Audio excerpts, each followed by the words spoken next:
AITA for letting my family believe I am broke after they tried to use me as their personal ATM.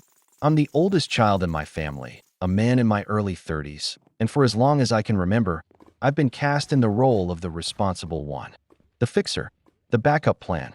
Growing up, my parents struggled financially. They worked hard, but there was always more month than money. I saw the stress on their faces when bills piled up.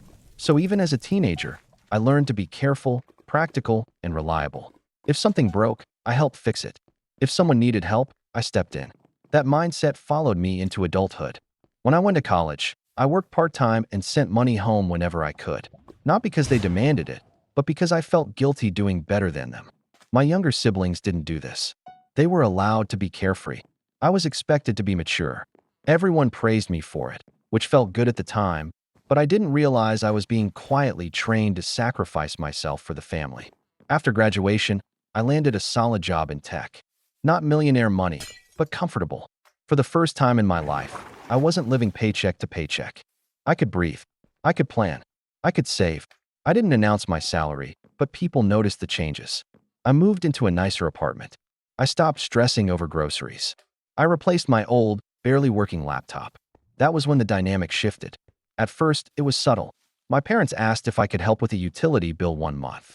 Of course I said yes. Then my brother needed money for car repairs. Then my sister needed help covering rent because she miscalculated her budget.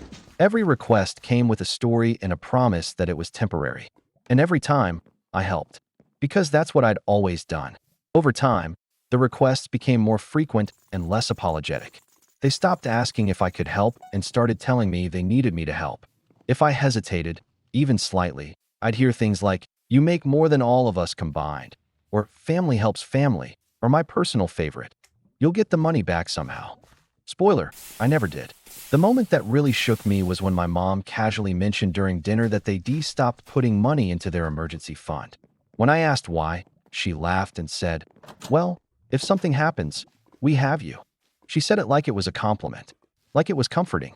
I smiled on the outside, but inside, I panicked. I realized then that I wasn't just helping anymore. I was the plan, their plan, and no one had bothered to ask me if I was okay with that.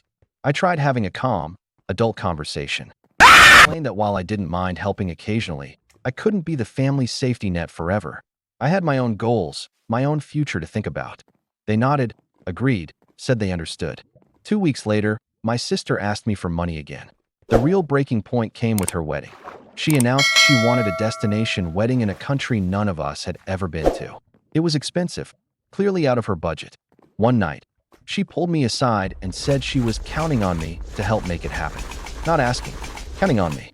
When I said I couldn't afford that, she got angry. She accused me of being selfish, of letting money change me, of forgetting my roots. My parents sided with her and told me I should be proud to help my family experience something nice. That night, I lay awake replaying years of guilt, pressure, and obligation in my head, and I realized something painful. No amount of money would ever be enough. If I gave in this time, the line would just move again. There would always be another emergency, another dream, another excuse. So I stopped explaining myself. I didn't announce anything. I didn't confront them again. I just quietly changed my behavior. I stopped sending money.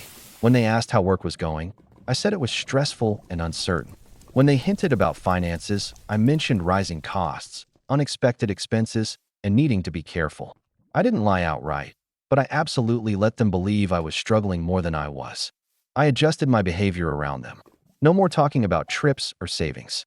I drove my old car instead of the newer one when visiting. I dressed more simply.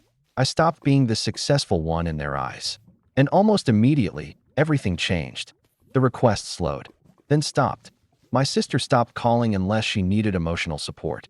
My parents started talking about cutting expenses, selling unused items, and looking into assistance programs.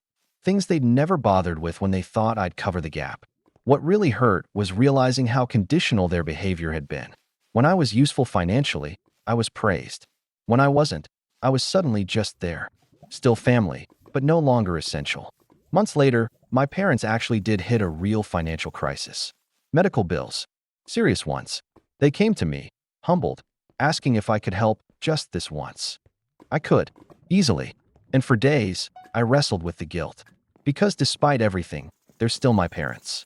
But I also remembered every dismissed boundary, every guilt trip, every assumption that I'd sacrifice my future so they wouldn't have to change. I told them I couldn't help financially, but I could help in other ways, researching payment plans, finding assistance, helping them organize things. They were disappointed, but they accepted it. And for the first time, they didn't argue. Some extended family members found out and called me heartless. They said a real son would step up. Others quietly told me they admired my restraint and wished they'd set boundaries sooner in their own lives. I didn't correct anyone. I just listened. Now, my relationship with my family is different. Quieter, less intense, less dependent.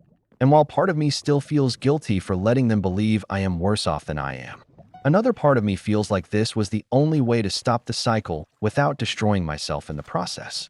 So I am asking, am I the asshole for letting my family believe I am broke to protect myself from being used as their personal ATM? Or was this the only way to finally teach them that love and support shouldn't come with a permanent invoice?